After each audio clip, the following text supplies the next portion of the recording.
Incredible. May 23rd. Hope everybody's having an awesome Tuesday start to your Tuesday morning. In a beautiful day here in the southeastern Wisconsin greater metro area. I have some things that I realize I think a lot of people need to hear. Okay. And I want to share it with you as we head into basically June 1st of the year, because I think the perspective on the market is important. And I want you to pay attention because I know earlier in the year, I talked about relative performance versus absolute performance. And there's very much a difference between relative performance and absolute performance. And yet at the same time, I'm also feeling the energy of the group that they understand where they are relative to what the market is doing. So we're going to have a conversation and dialogue around that. Cool. Beautiful. Here we go. Perfect. Sorry about that. I just had to set something up. Can you still hear me? Hey, Joni, just give me a thumbs up if you can hear me. Perfect. Thank you. Appreciate it. All right, here we go. Rocking and rolling. So first up, mission, vision, values, beliefs, and perspectives. I want to just quick share one thing with the group. And I think you need to hear something directly from me. And it's all around our belief system. Communication, seek first to understand. Okay. I would really, really appreciate you guys doing me a favor. I think what's happened in the first 3 months of the year is people are feeling the pain of the market. And then what happens is in the last 2 months, since the market is really, or the tide has really lifted or really come in, right? That's a good phrase. Good come in, Stace. But as the tide has risen, I also think the energy and anxiety of the built up from what's happened the first 3 months of the year is showing up now in the second 2 months. Okay. And I know that because I would share with you from where I sit watching you guys interact either with each other or the leadership team. There's a different level of energy or pressure or anxiety around interactions. And whether I think it's co-broke negotiations, whether it's with, I don't know, your spouse or friends or family, just remember, like, seek first to understand. Understand where it is that you're coming from, or understand where it is that they're coming from, because I think a lot of people are feeling the pressure of the market at the moment. And I wouldn't say in general, whether it's, again, your co-broke, your family, your spouse, your partner, your kids, or whatever, I always believe everybody has the right intention. And sometimes there's a lot of energy that comes off, I think, with our teams as it relates to bad intentions that I don't think are the right, maybe inappropriate. And so I just challenge you as you have interactions with people, as you go about your daily lives or daily business, like, seek first to understand, see what's going on, right? Ask the right questions and see how they can help you, and you'll get what you need done at the end of the day. So having said all that too, I also want to give a shout out to the group. On Saturday night, May 20th, we had a really awesome group who showed up to celebrate the honor flight and to give back to our vets in a way in which that, if you haven't had the experience of experiencing an honor flight, I consider it like a ticker tape parade in General Mitchell International Airport. It's an incredible, incredible opportunity. And so to our handful of folks that showed up on Saturday evening with their friends, family, kids, whoever it is that may be, to give back to veterans in the way from them coming home from honor flight, just another way in which our KW community kind of supports things that are going on within our world. And I'm super stoked to see the energy around this kind of small group continue. And I love it that it's built upon what we did at Zacharias Acres the week before, and building upon what we did at with the United Way Diaper Bank in both Waukesha and Milwaukee County. So between the 215 people who participated in Red Day, the 20-ish, 30-ish people that supported Honor Flight, lots of ways in which to give back. And as we talk about the pressure or anxiety or whatever it is, the energy you feel from the market of the moment, hopefully you find these valves of pressure release to give back to those who serve, or to serve where it is that we live and work. Cool. With that, I also want to do a quick little introduction, and some of you may have heard the news, but we've had a little bit of a transition, and I know I'll just speak on the focus side of it. sometimes business and life throws you curveballs. And it's not always easy when you run a business, as we all do. You guys run your own businesses. Sometimes you have to make incredibly difficult decisions. And I know there was a lot of questioning of what was going on and things like that with Jenny Klug. And when we had to have a conversation with Jenny around her role and purpose within Focus and how that was shifting, because quite frankly, refis went to zero, market's down 35%, and we had to make some tough decisions as it relates to the business. I went to Jenny and said, Jenny, don't worry. Just because there's a change doesn't mean it doesn't have to be for the worse. It can be for the better, and I have an opportunity for you. And so I connected Jenny with APHW, who is looking for a new rep within our area. I'm a firm believer into the product that they offer and the services they offer. And Jenny, what, you're like 2 to 3 weeks into this new opportunity with APHW? Started my 6th week. 6 weeks. So tell us, Jenny Klug, what do you guys need to know? It's the same Jenny Klug, just offering a different service, right? That's right. Very excited. Yes. Good, Jenny. We got you. I know you don't do this. So you cry, I cry. You don't cry, I do whatever. Oh my God. No, I am so blessed for you guys as a family. Charlie is my family, and this amazing opportunity. It's been 5 weeks of training, and I love it. This is just, I knew it was gonna be a little hard for me to come today. But I just feel very lucky. And this has been a great transition for me. I still get to work with all of you, but in a different avenue. And I'm learning about this product, and it's a great product. And truthfully, when I bought and sold, with Laura Brewster a couple years ago, I bought a home warranty for my buyer. Furnace and air conditioning went the first year. My house was built in 58. I bought one and then we got one as a buyer, and our fridge went out in the first year. And I think, especially in today's market, I honestly believe every transaction should have a home warranty. I think it should be, as an agent, a service to your customers to tell, the benefits of it.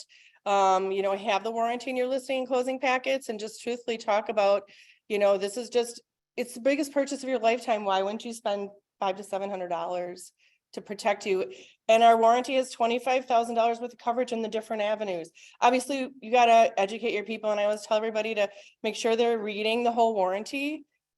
We say what's covered and what's not covered. It's folded out. It shows the maximum that's covered. We don't want surprises, because we don't want to say, oh, look, here's a home warranty. You get everything. If it breaks, it's covered. It's not, but it is a help. I mean, it really helped our buyer, and it helped us buy when we bought too. So I just am looking forward to making training one-on-ones with you guys, some classes for teams, and just introducing you and educating you about why you should have a home warranty. So yeah. Jenny, it's not always easy. I totally get it. We love you. I told you we would take care of you to help you find your next gig, right? And make sure that you're still in our environment. And I was very confident when we had to have a really difficult decision around looking at the holistic piece of the business that we'd be able to help you land on your feet. And we're super happy to have you back in our environment. And thank you. I appreciate you, and appreciate America's Preferred Home Warranty. Thank you, guys. Yeah, totally. Guys, here's the last thing I'd say about home warranties. You insure your car, you insure your house, you insure your health, you insure your income. Hopefully you have disability income. You insure a lot of things in your life. This is a really simple way to insure one of the largest financial assets within your portfolio.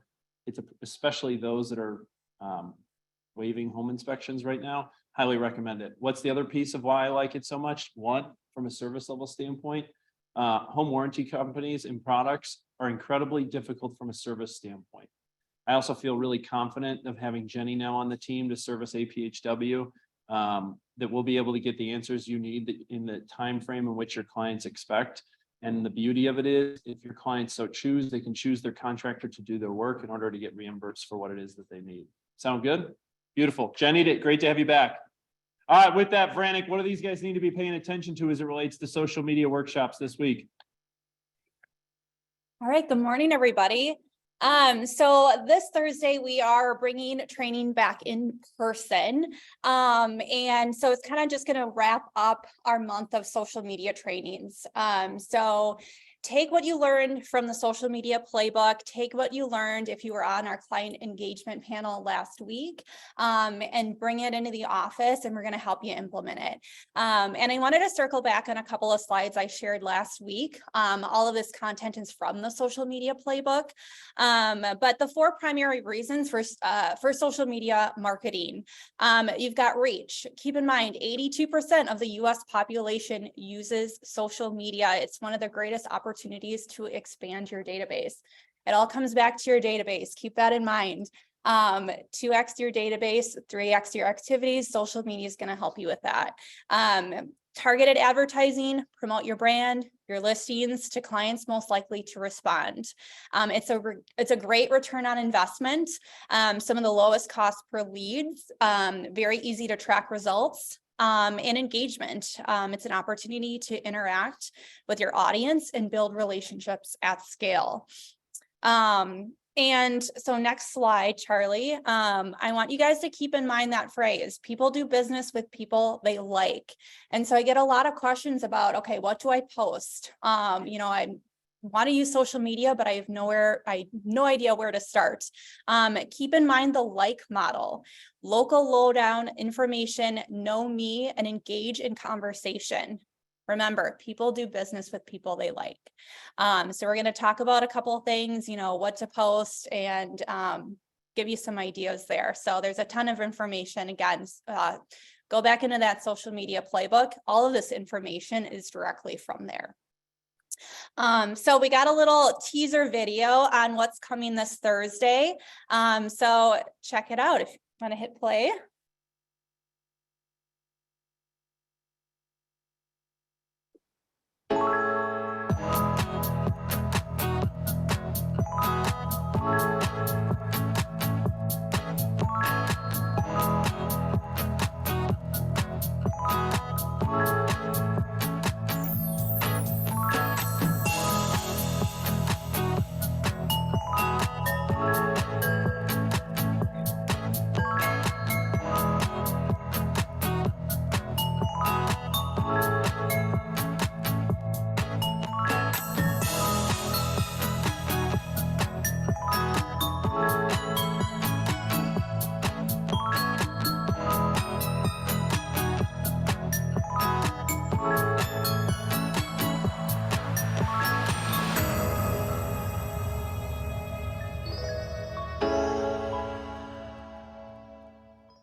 All right, so you can all probably guess Willis made that video.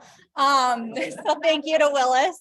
He and I will be in the North Shore office on Thursday at 11, and then Kathleen and Mackenzie Brogan will be in Lake Country again Thursday at 11 o'clock, in person only.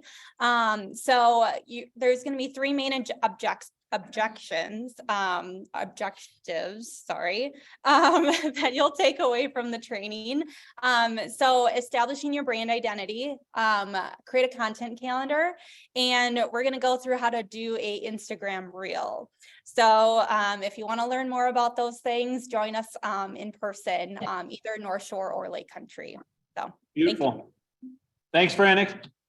All right, guys, here we go. Quick off-road operations updates for you, just to give you a heads up to make sure that these are in your calendar or on your radar. First, Friday, 5/26. Here's what I know. I'm trying to give our team a little bit of a head start on the weekend, right? They're feeling the pressure just as much as you guys are. So we're going to close the offices at noon on Friday. You still have access to them. Your fobs give you access 24/7. I'm just trying to give these guys a little bit of a head start to get on their way, and as a way to give them the gift of time heading into the Memorial Day weekend. Sound good? Beautiful. Having said that too, just as a reminder, we usually don't do team meetings immediately after a holiday. So there's no team meeting on May 30th. Reminder, no team meeting next week, 5:30. And then a couple other office announcements, Zip Forms and DocuSign. We currently are totally aware of an issue as it relates to strikeouts shifting on various documents. 2 tips you need to pay attention to. 1, ensure that you're utilizing Zip Forms Plus. Some of the issues we've seen with agents who've had some issues with Zip Forms and strike through is they're using a bookmark that they've had saved for 5 or 6 years, and it's not the most current version of Zip Forms. So make sure you're using Zip Forms Plus. Second, as with most web-based applications and platforms, you want to make sure that you are utilizing Google Chrome as your web browser. So utilize ZipForms Plus and utilize Google Chrome as your web browser. Make sense? If you have any questions or you're having any issues, please make sure to reach out to anybody on our team so that we make sure that we can get you the answers you need or to fix or resolve what it is that you're facing. Cool. Lastly, two more things. Last week, I talked a little bit about being proactive so we can help you with your clients. Help us book conference rooms in advance for closings. That'll help mitigate a lot of issues or surprises, because unfortunately, we don't like surprises. We like to be able to deliver what it is that you expect when it is that you show up. The only way we know how to do that is if we know that you are planning to show up. Sound good? Beautiful. Lastly, we have another little piece that I want to talk about and give more context to that we rolled out last week.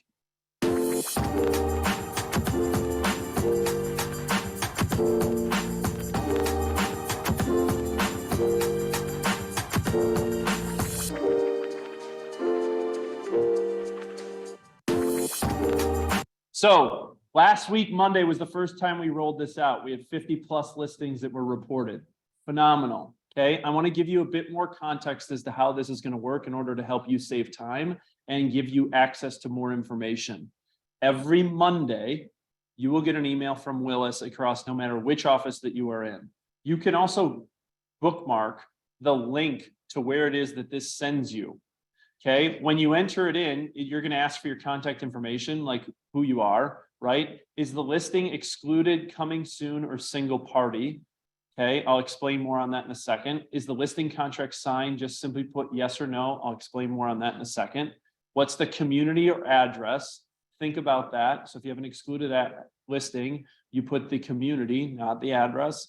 If you have a single party, you put the community, not the address. Okay, price, estimated live date, bed, bath, and any sort of notes you want relevant, pertinent to the information. Now, the reason why we're adding some of these fields in is one, we will then filter these on Tuesday afternoon to make sure that we are in compliance with the MLS regulations, is to not put you or your business in any sort of risk as it relates to fines of how we share and provide access to this information. Okay, so the reason why we have these fields is so that I can look through and I will make sure that we filter it from a compliance standpoint to get you access to the information. Tuesday, then, you will get a second email from Willis with the PDF version of the list that was submitted for that week. Okay, the goal of this is this. The goal of the entire purpose of this is one, leverage our scale as an organization. There are 600 agents across southeastern Wisconsin, Metro Milwaukee. Okay, you all have access to information. We're trying to extrapolate that out to help provide our scale and our network access of information to listings that are coming to the market that you wouldn't have otherwise known about had they not been entered into MLS. Two, you don't know about the excluded listings or single party opportunities that your peers may have. I'll give a real life example. I think I shared this last week. Lindsay Vranek helped her sister because Desty had a coming soon that was in a single party. Lindsay connected her sister with Desty. They got a deal together before it even hit the market, and her sister has been looking for 9 months. Okay. Simple things like that. Second example, I know that Jay was selling a house. Natasha had a buyer. Natasha and Jay did a deal because Jay and Natasha were sitting next to each other in team meeting. Now, the other thing that we're trying to do with this is there are people on the west side that try and do business on the east side. And why wouldn't we want to try and give them access to the information that we know is available on the east side? Likewise, we know of people on the east side that are looking for lake homes on the west side. And so how do we help provide access to what it is that you guys may have to provide them that information in order to facilitate more deal activity before it hits the public realm of the MLS? Does that make sense? Last thing I would say, and I've gotten a lot of feedback on this, we are not collecting buyer needs for a very specific reason. The reason would be is we would have 10 pages of everybody looking for a Wauwatosa home that's 3-bedroom, 2-bath for $350,000. Okay. And quite frankly, there's about 10 buyers for every one home that hits the market anyways. So it would be redundancy to it. So the goal of it is to provide you access to the scale of the listing information that we have in advance, so that if you are working for buyers, that you are representing your fiduciary at the highest level by shaking the trees to help them find the inventory that's coming to the market before it hits the public realm. Does that make sense? We're doing this as a way to try and leverage the scale to get you access to information. Cool? So be on the lookout Mondays and Tuesdays. On holidays, you may get it a few days in advance. So just be on the lookout. You can also bookmark the link, and then I personally will go through and scrub the information before it comes back out on Tuesday afternoons to make sure that we are working in a compliant way. Sound good? Beautiful. If you have any questions on that, questions, comments, concern, or feedback, let me know. And we're always looking to improve. Yes, Becky Thomas. Her question is contact information. You can put whatever it is that you want in there. Most people, if you just throw your name in, for the most part, if they don't know your contact information, they can Google you or go on the kwrealtymke.com to find your cell phone, which is within the roster pool. So not necessary, but if you want to add it, you totally can. Cool. Again, feedback. We're on week 2 of this. I don't think it's perfect by any means, but my goal is to roll things out and then perfect them so that we're making progress, because I'm obsessed with progress. I'm not obsessed with perfection. And over time, I understand that progress creates perfection. Make sense? Beautiful. All right. Having said all that, and who has been on a 2-week, I believe a 2 or 3 week hiatus, I'm going to ask Sheriff Reed to come in to give us a little bit of an update. Sheriff Reed, welcome back into the fold. Appreciate you, and hopefully all of your surgeries went well, and we're happy to have you back. Great, thanks so much. Good morning, everybody. Yeah, my new lenses are and my eyes are trying to regroup here, so I'm glad to be through all of that. What I'm going to talk about today is something that I'm getting a lot of calls about, and I know Steph is as well.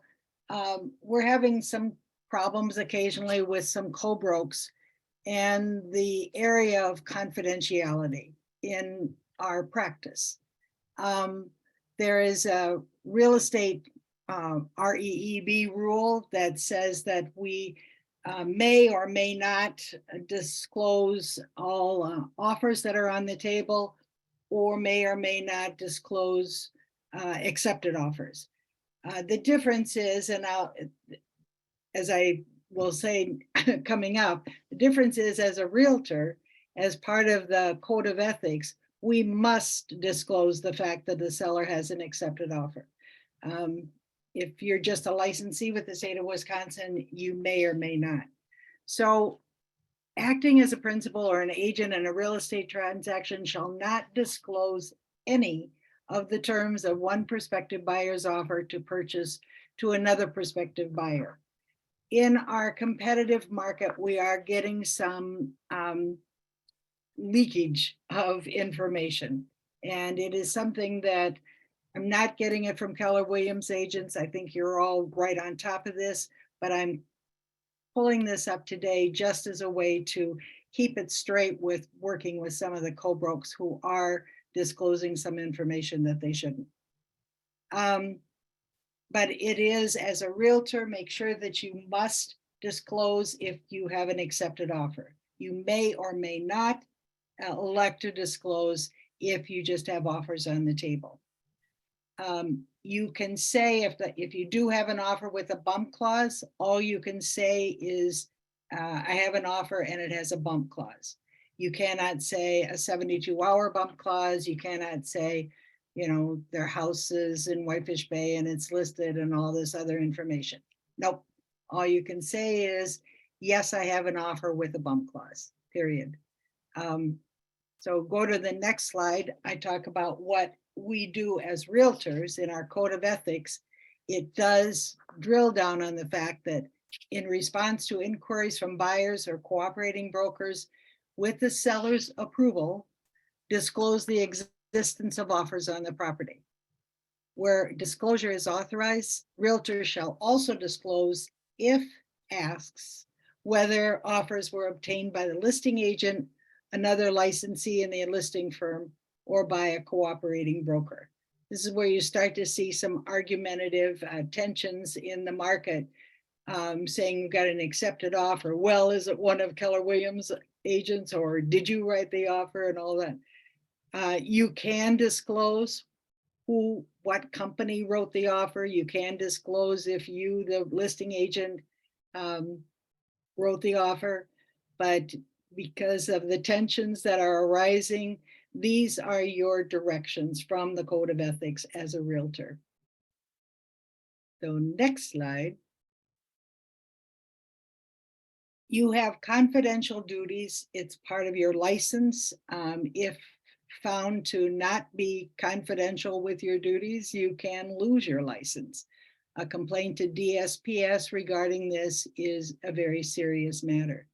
So duties to all parties. Sometimes your seller is saying, I don't want you to do that. I don't want you to tell about this. I don't want you to disclose that material adverse fact. Your client is telling you something and you have to be loyal to your client, but duties to all parties trump duties to your client. So being loyal to your client because they don't want anybody to know about such and such in their house, you still have the obligation to disclose material adverse facts to all parties. And that is an issue that can be complained about. Confidentiality is a duty owed to all parties and survives closing. And this is really an important thing. Sometimes agents think that once a property has closed, you can talk about all this sort of things that went on in the offer, or all these things that went on with the property and everything. No, confidentiality is a duty that survives closing. Situation like you're getting another listing agent coming in on a property that didn't sell with the first listing. Due to confidentiality, the first listing broker would not share the terms and conditions of any previously accepted offer with the second listing broker. Meaning that if there was, say, an offer in with a bump clause or things like that, and what they terms were and how it worked out are still confidential, and the first listing broker cannot share that with the second listing broker. But the little caveat here is note that a seller who is not a real estate licensee would be free to disclose any information they choose to their second listing broker. So that issue exactly has come up as a question that I got, and I wanted to make sure that we are all aware of that. Next slide. We have quite a few actually situations where the buyer does not want to be identified, or the buyer doesn't have the money and a dad is coming in with the money. And what needs to be known, especially with buyers that want to remain anonymous or don't want to put their name on the first line. The licensee, you, the agent, must respect the buyer's confidentiality when drafting this offer. And these are some of the ways you can protect the identity of a buyer who doesn't want to be identified. You can set up an LLC for the buyer, but you have to make sure how that LLC is set up. If the buyer is the only person in the LLC, he's still going to have to sign it. So they can elect a manager or an attorney or something through a statement of authority to sign for the LLC, to sign for the, that should be instead of the buyer. A buyer could find a person to act as, to enter into contract as a straw man. One warning, don't you ever be a straw man for one of your clients in a anonymous offer. There's too much liability there, but if a buyer wants to have a straw man come in, and that can be a family member, it can be an attorney, whatever, and then you would just put on the line of the buyer straw man and or assigns, alerting the seller that this buyer is going to assign this contract to someone else, either at closing or whenever. So at closing, the offer could be assigned to the buyer, who would then take title in their own name. letting the seller know that is good information and can be a bit of a jolt or surprise if you don't notify the seller that this will be an assigned offer. And if you do do a straw man, make sure you have an underlying agreement with that straw man that the straw man is going to perform and that the buyer is going to perform to protect both of them from liabilities. An offer can also be written that the buyer's identity will be revealed at acceptance. So they want to be able to negotiate without knowing the buyer's identity, because maybe the buyer is sports star or someone known in the community, have a lot of money. They don't want to really reveal their identity because it makes it hard for them to negotiate.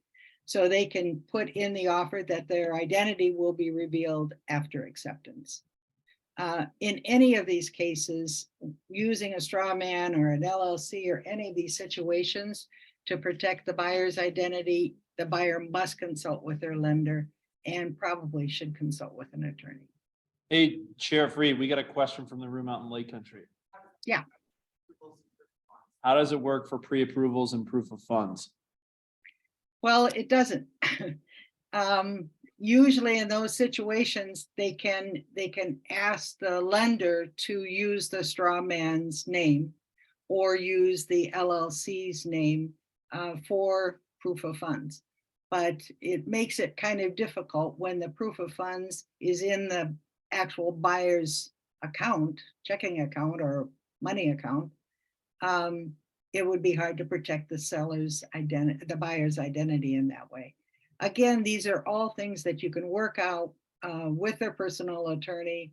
An attorney can draft an offer up beautifully to protect the buyer's name, where we're somewhat limited on what we can do as consequence or risking liabilities.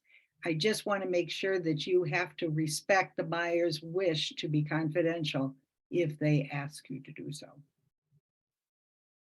Does that help? Yep. So this is a situation also that has come up around confidentiality when there's a secondary offer on the table, an accepted secondary offer. Does the listing agent have to tell the accepted primary offer that they have an accepted secondary in place? In the past, it was an absolute no, they don't have to tell them at all.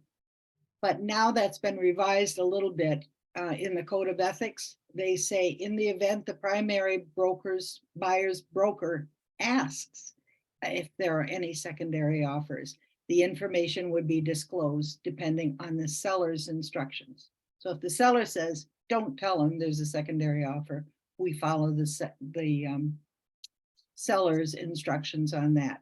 But it is, if the buyer's broker of the primary offer says, do you have any secondary offers? I know you were still showing the properties and things. If they ask, you have to disclose it unless the seller says don't.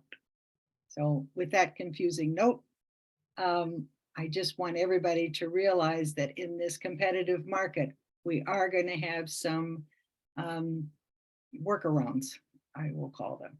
And we have to make sure that we are still maintaining the integrity of our license. Real life scenario for you. Okay. Again, sometimes I think when Sheriff Reed gives her compliance updates, people have a tendency to tune out. Real life phone call I had last week. An agent was fuming hot that their offer wasn't accepted on a home in Lake Country. Okay. The buyer's agent then proceeds to call the listing agent and says, tear up the accepted offer, we'll write X amount over whatever it is that you did accept if you'll accept our offer. Okay, what are the terms and what does it need to be? And then the buyer's agent proceeded to call me and say, let's work out a deal. And I'm like, you can't be calling and asking me this and still be a licensed person, let alone a licensed broker. So it may sound funny or it may sound rudimentary that as it relates to confidentiality and the duties that we have as both listing agents and buyer's agents. But these are real life scenarios we deal with, and it sounds funny, but you'd be amazed at the amount of phone calls we get of what you would think would be common sense questions aren't so common. So Sheriff Reed, good to have you back. Glad everything went well, and thank you for the update as it relates to Thank you. confidentiality. And don't tune out when I give my compliance update. No. No, you know what's funny? Sheriff Reed, I'll say this. Whenever you call anybody, you know, the first question I get, why is Joni calling me? Why is Steph calling me? So, no, we appreciate all the information that you provide to the group. Thank you. Cool.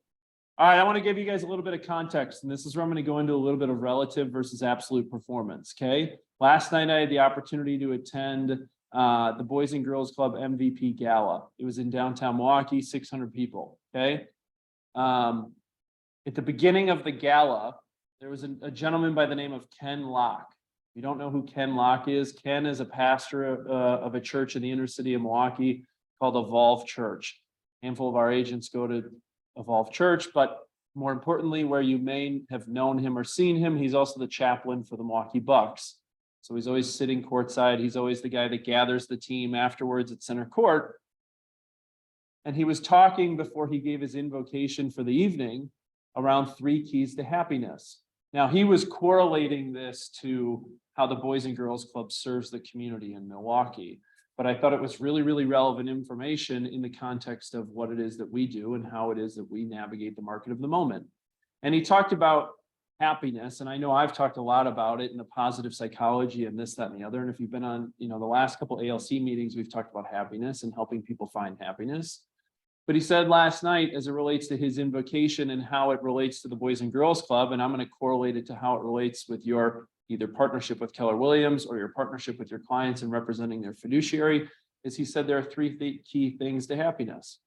He said, 1, you have somewhere to be. 2, you have something to do. And 3, you have someone or something that you love.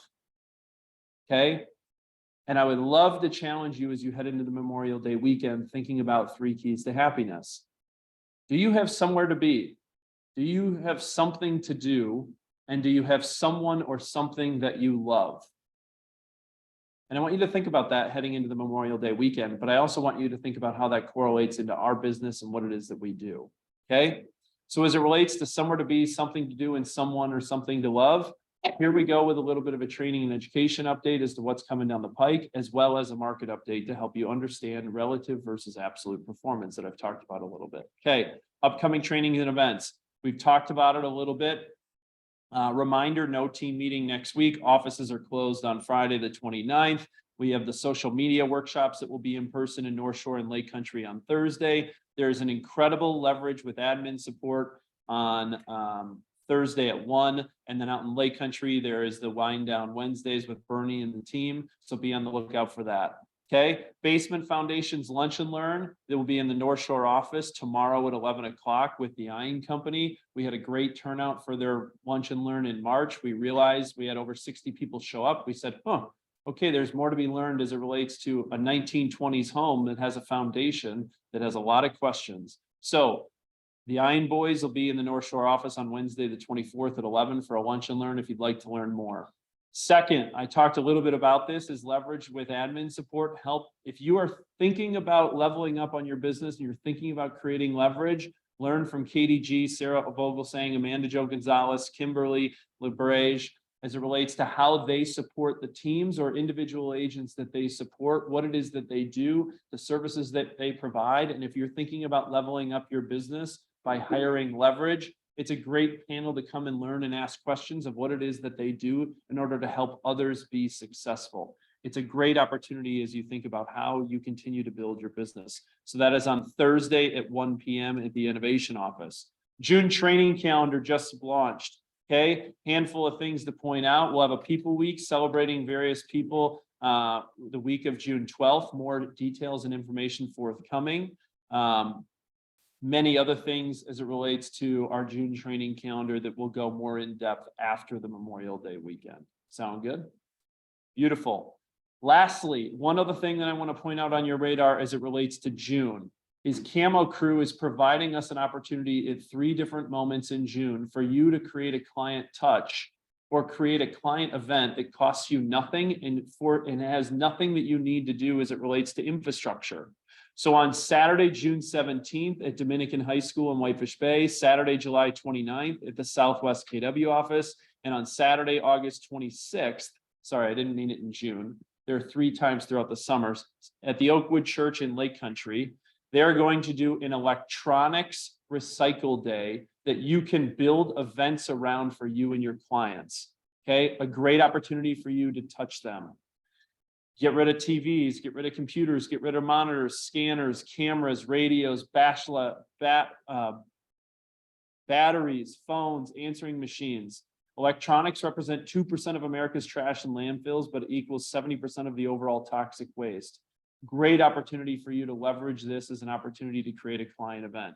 So June 17th in the North Shore, July 29th in Southwest, August 26th in the Lake Country Market. 3 locations for you to create that client touch or create a client event around. Sound good? And we'll make sure that we get you this information as well. 72 Soul, we had a great workshop last week. As a reminder, if you have any interest or more information that you would like, feel free to scan the QR code, so on and so forth. And then it's not Average Camp, it's Mega Camp, Austin, Texas, August 15th to the 16th. Highly recommend if you want to level up your business and get to the next level, especially in the current market of the moment, highly recommend it. Great city to also visit if you're looking to get away in the middle of August when it's 100 degrees in Texas. But August 15th to the 16th, it's not Average Camp, it's Mega Camp. Now, here's where I'm going to talk a little bit about performance, okay? And what I want to share with you is this. In the last 2 weeks, I've sat down with probably 5 to 10 agents, internal and external, who are having a bit of a oh shit moment, okay? And they needed help getting out of the oh shit moment. And it was more so of like, oh shit, I'm not making the money I used to be making the last 5 years, okay? Or I'm not growing and I've only grown. What do I do? What I feel like I'm dying, okay? Go with me here, and I'm going to just recap for you because I think last week's perspective was incredibly important, and I'm going to quickly go through this.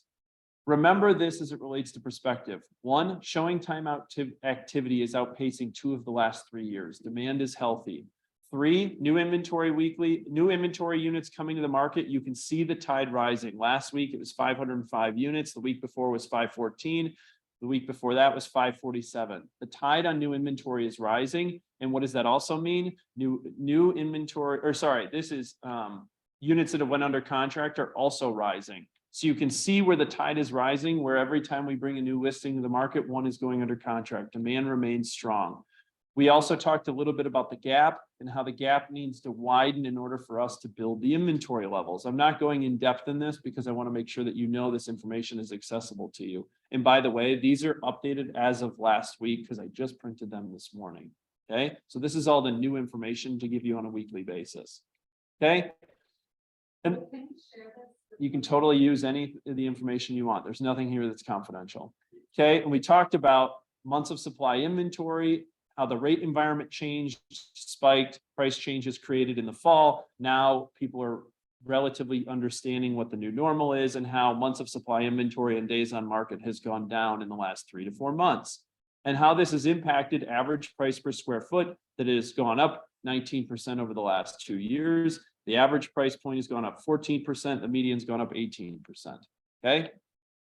And then I gave you the market of the moment grocery store script, all in one thing. And you can get this on kwrealtymke.com.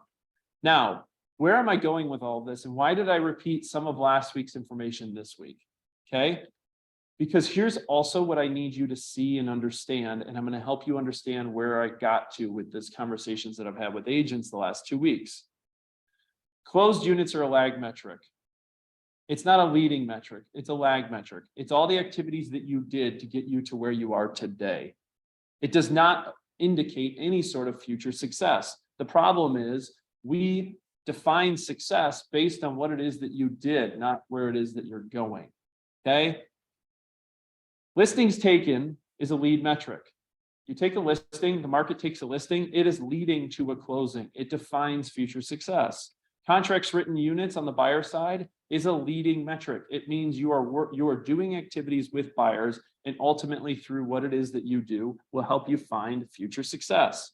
So I just want to take a look at the back of the last 3 months, okay? Because I need to reframe some people's mindsets. And this is where I'm going to challenge you. I know several months ago I said relative versus absolute performance. Absolute performance is the only thing that matters. Yes, I understand that. And this is where I'm going to talk out of both sides of my mouth and tell you relative performance is also healthy to maintain your sanity. Okay. Here's the absolute performance within the market across the Metro MLS. February closed units were down 26%. Listings taken were down 29%. Contracts written units were down 34%. What do you think that means that happened then for closed units in March? March was down 31, shocker. Listings taken was down 29 the month before. And then your listings taken units, which are indicative of future successes, were down 27% and down 28% on contracts written units respectively. So where do you think the market was in April? April was down 30%, okay? And listings taken units were down 31, contracts written units were down 28. The market is what it is. Now, here's where I would challenge you as it relates to relative performance. How are you performing relative to the market? Okay. And I'll use one example. I had a conversation with someone yesterday at noon. This person walked into my office and said, I'm struggling. I need your help. I said, great, let's dig in. Let's look into where it is that you're struggling. We looked into the numbers, and this is a person for the last 4 to 5 years has basically doubled their business every single year, year over year over year over year. They've doubled. This year, they're up 5%. Their perspective was they're struggling.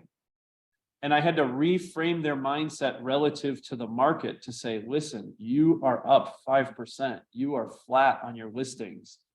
You have a very healthy business.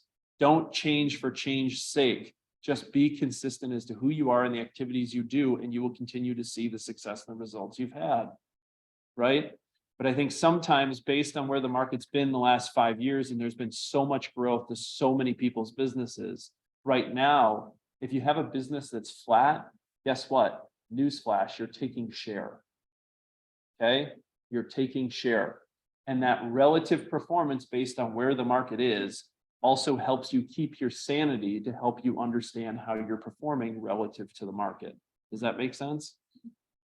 So just remember, take a look at where you are and take stock in what you've achieved halfway through the year, and either be grateful for what it is that you've done relative to the way in which the winds have changed within our business, or take a really hard look at where it is that you need to go in order to change your activities, to change your results for the back half of the year.